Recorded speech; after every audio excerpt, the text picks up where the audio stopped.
Now, to thoroughly understand my book, we must first understand what child psychology really means. Now, you all know what a child is. Now, psychology is, well, it's made up of two Greek words. Psyche is Greek for, and ology, which in Greek means, well, as I said, it's all Greek to me. Now, the reason I wrote it, the book, I mean, as I state in the preface, which is in the front, is simply a case of mathematics. The population explosion. Now, we all know that 1 and 1 makes 2. But when it comes to marriage, 1 and 1 makes 3, or 4, 5, 6, 7, 8, 9, 10, 11, 40, 93, 87, hike over to the left. Shoot, give me the ball, I'm gonna run with the ball, and I'm over the...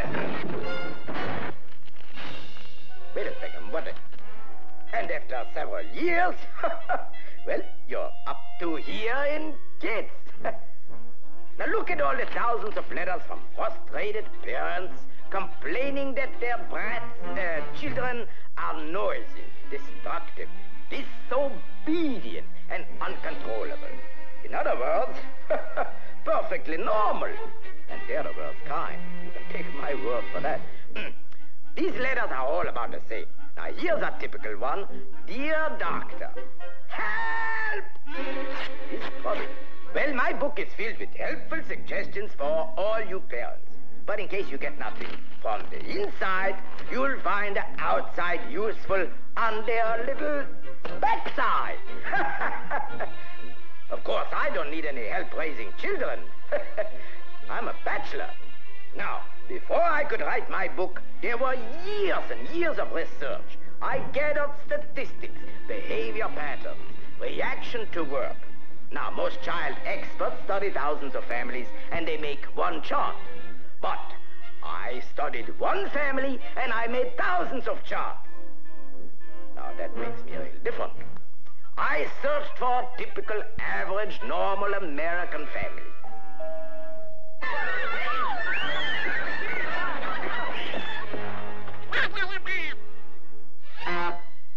Oh, I knew this must be the place. I call them Family X.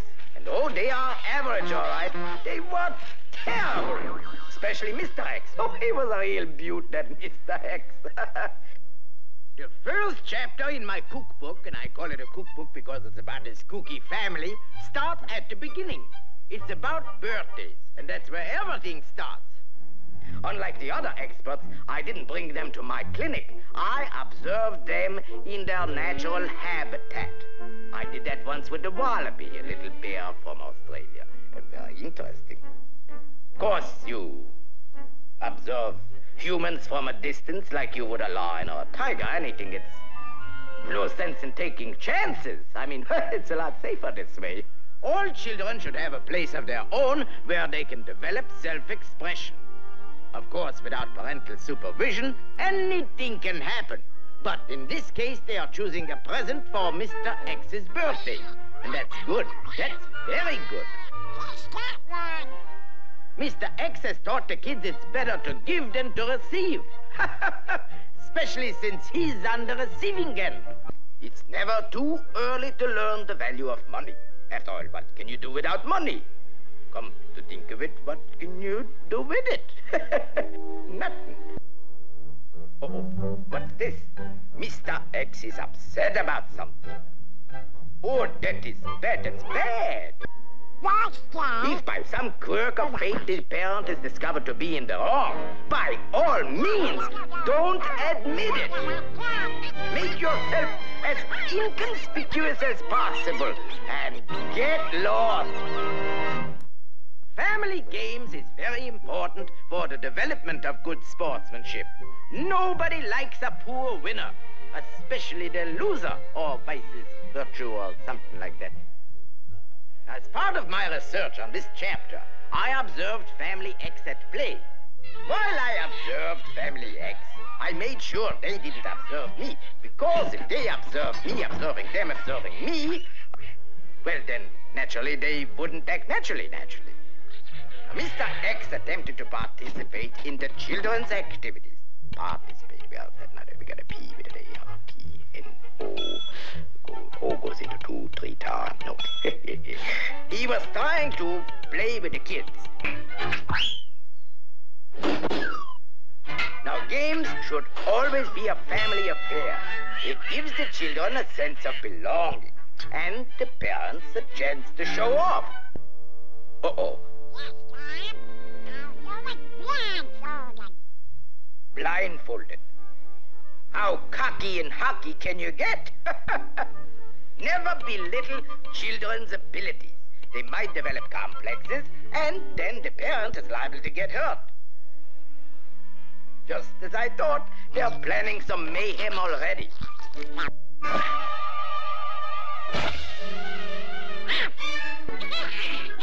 If you think my chapter on family games was a dilly, wait till you read this one on scouting. That Family X was a real eager beaver patrol. But that patrol leader, was he a tenderfoot? In fact, he was tender on both ends. But I did get a knapsack full of research, and it also took me to many parts of the country. It also strengthened my resolve to remain a bachelor.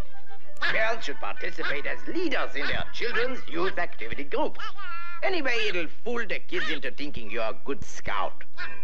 If a parent wants his children to follow in his footsteps, he better stay ahead of them. On camping trips, kids are willing to take orders from anybody, even their parents.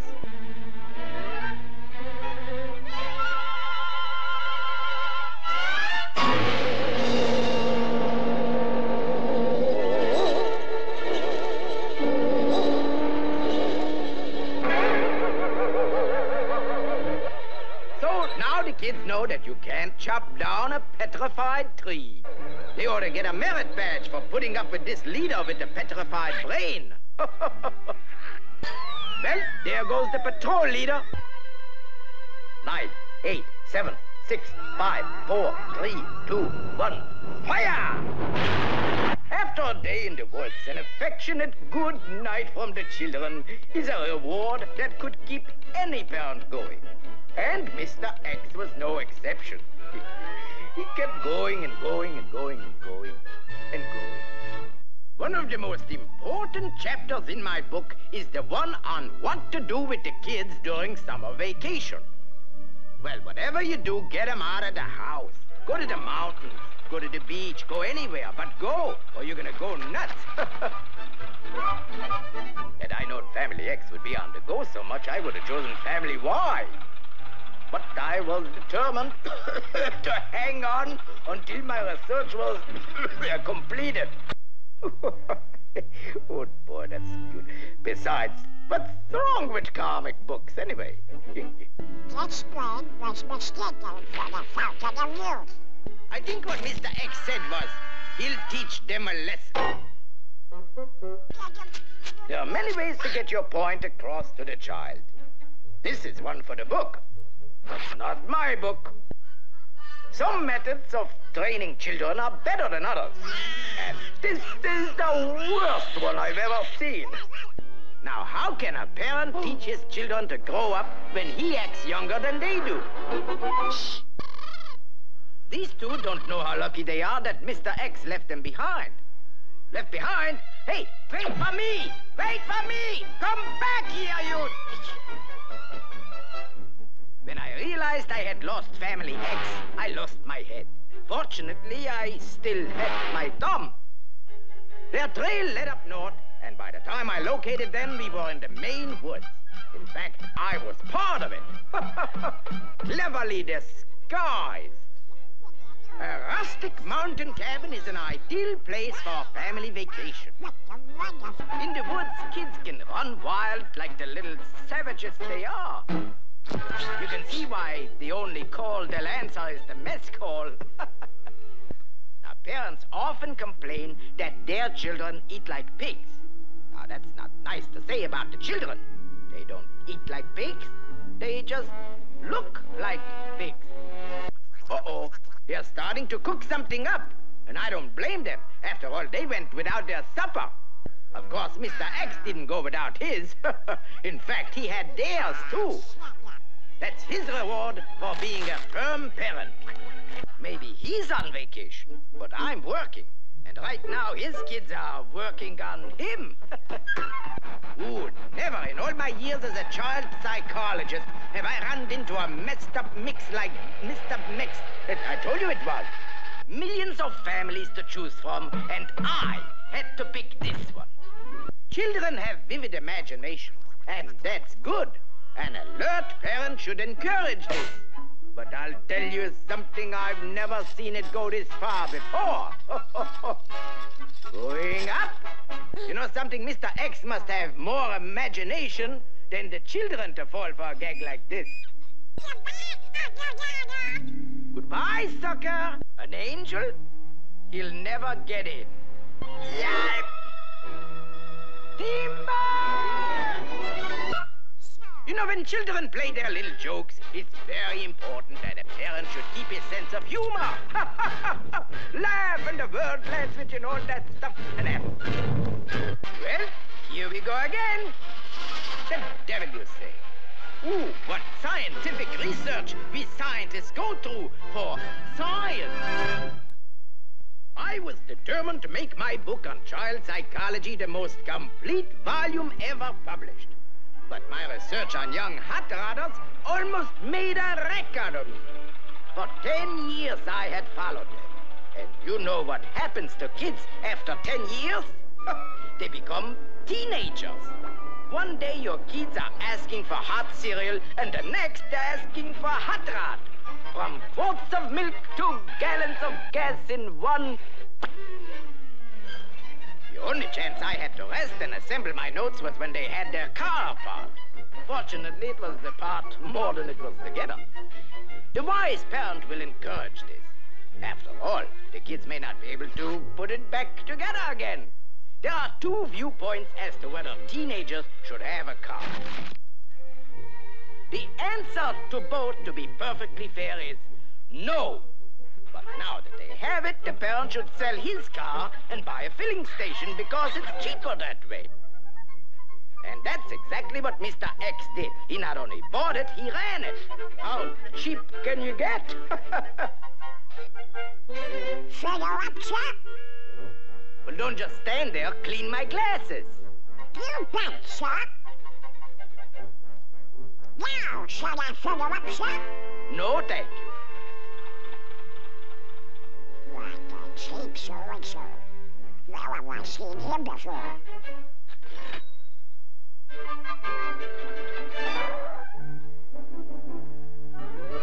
Well, if Mr. X took care of his kids like he does his service station, they'd be well polished.